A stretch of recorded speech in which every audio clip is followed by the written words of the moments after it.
Good morning, everybody. It's Dr. Greg Grobmyer again with Practice Therapy one more time. This morning I've got one of the, I think, more useful topics that I've probably talked about, and that's how to manage your mood and the mood of other people too. How to kind of get people to shift out of stuck states and get yourself unstuck as well. So everybody knows that, when you're in a foul mood, everybody around you can feel it. Everybody knows it. You influence the people that you're around, and your foul mood can kind of suck the energy out of a room. So much more empowering and productive to be in a good mood when you're going to work, when you're dealing with all your relationships in life, and just how you feel. Nobody likes to stay stuck and sour and bad all the time. So this is some tips to kind of help guide you out of that stuff. Now, I don't claim we can cure clinical depression or anything like that, but on a day-to-day basis, these are very, very useful techniques. I want to give you an example. First thing this morning, my son Gavin, he's 4 years old, and he's very good at being 4 years old, if you know what I mean. He's sitting on the couch. My wife and I are trying to get him ready for his day at school, and usually he eats a bowl of cereal and that kind of stuff. Well, this morning, asking him what kind of cereal he wants, he's for whatever reason, he'd been fine up until this moment. He decides he's going to be upset. And so he starts cracking up, breaking down. I don't know what kind of cereal I want. I wish that was my biggest problem, that I didn't know what kind of cereal I wanted in the morning, right? That's what my upsets would stem from. But he really starts having a hard time with it, and he starts getting just foul and kind of angry and literally doing the cross-armed lip out, the whole stubborn 4-year-old thing. And I find myself getting frustrated at first. So I'm like, I'm just going to pick you something. And I get him a bowl of cereal, the normal thing he eats, and pour that and set it in front of him. I'm like, here, eat it if you want to. Don't eat it if you don't. Then I realize what I'm doing. All I'm doing is picking up on his mood. His mood is kind of influencing my mood, and I'm allowing that to happen. Okay? I can't allow this 4-year-old to control how I feel on a daily basis. I'm not giving him that power. So I make the decision, okay, we're going to break him out of that state. So I bring over his milk and I bring over his cereal. I'm like, okay, eat that if you want to eat that. And then I go back over behind him and he's still sitting there like this. He pushes his cereal away. So I go over and I go behind us to the little bowl of fruit that I've got, and I grab a lemon and I go over to him and I set it down. I was like, here, have a lemon. Eat that if you want to. If not, just leave it alone. And he starts to be a little confused. Confused is good. When people are confused, they're movable. You actually can start to change them. So I go and grab a bunch of paper towels and I come back over and I start wrapping his head up in the paper towels. Here, I don't want you to be dirty when you're eating your cereal. Let's cover you up. By this time, he's starting to giggle. He thinks it's funny. Dad, why are you bringing me all these weird things? Then I go back over and we've got this cutting board that's shaped like a chicken, and I bring it over to him and I set it in his lap and I'm like, here, have a chicken, eat some chicken. If you don't want the chicken, you can just set it aside. By this time, he's just laughing. He's completely broken out of his stuck state, okay? And so I could have just been mad at him all morning and yelled and all this stuff, but instead it was much more effective, much more empowering to just break his state and get him into a different zone. And man, he's going to do so much better all day, and so am I, okay? I'm not going to be stuck on that. I'm not going to let that little 4-year-old control my mood, because we get to pick the mood that we're in. Did you know that? Other people don't have control over us. You can't make somebody mad. That's a bad saying, he made me mad. No, he didn't. You allowed yourself to get mad over what that person said or did. You control your own state with your own decisions, your own focus, the way that you're moving.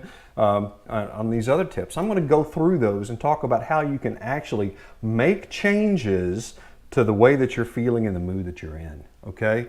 The first thing I want to talk about is what we're focusing on, okay? If I sit there and focus, this kid is just upsetting me and he's bothering me, and all I can focus on is why is my kid just being a brat and da-da-da-da-da, and that's where I kept my focus.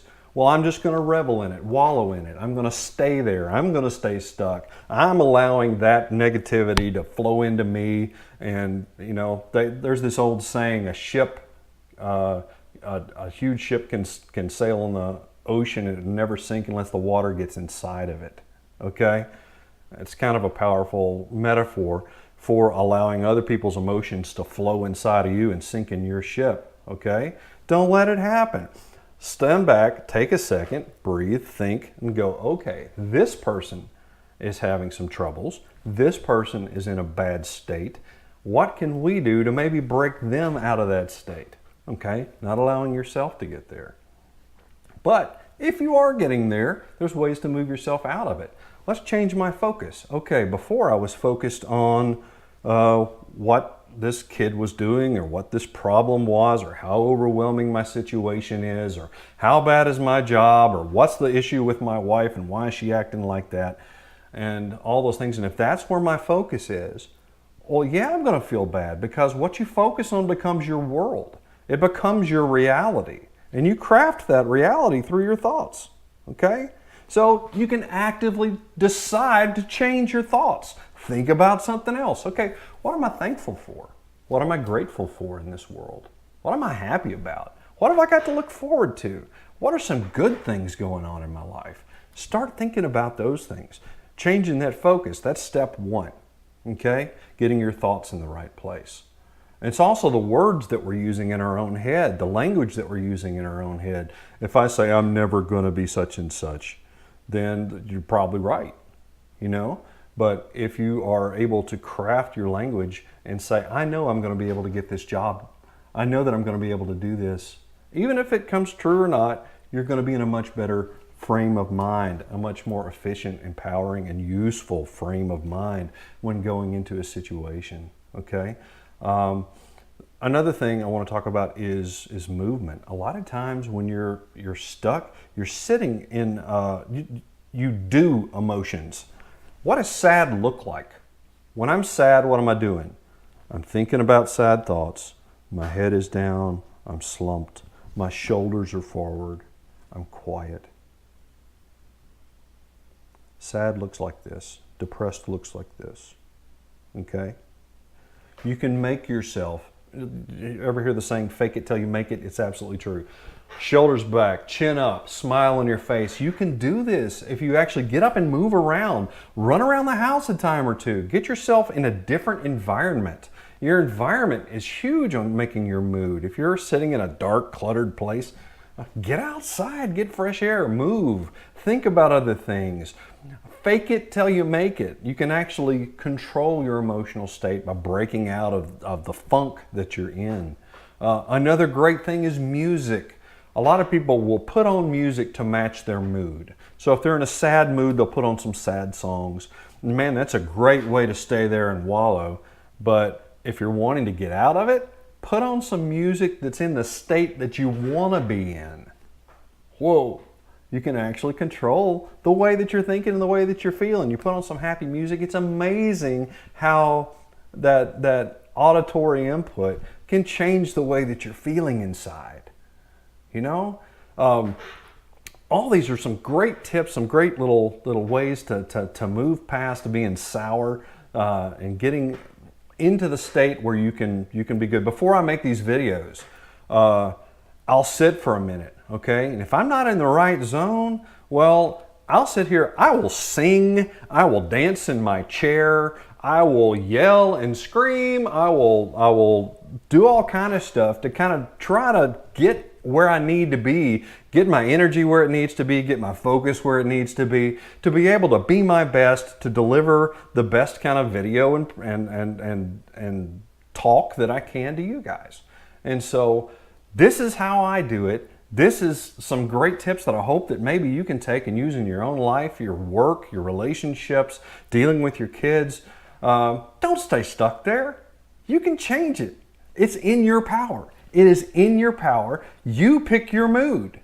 You do it. Nobody else can make you mad, make you sad, make you upset. You choose it. You pick it. And you have the control and the power to go, what is the best state of mind that I can be in right now to get the most out of the thing that I'm doing? Choose that, pick that, be that, do that. You can make it happen. Thanks for listening. I'm Dr. Greg Grobmyer with Practice Therapy.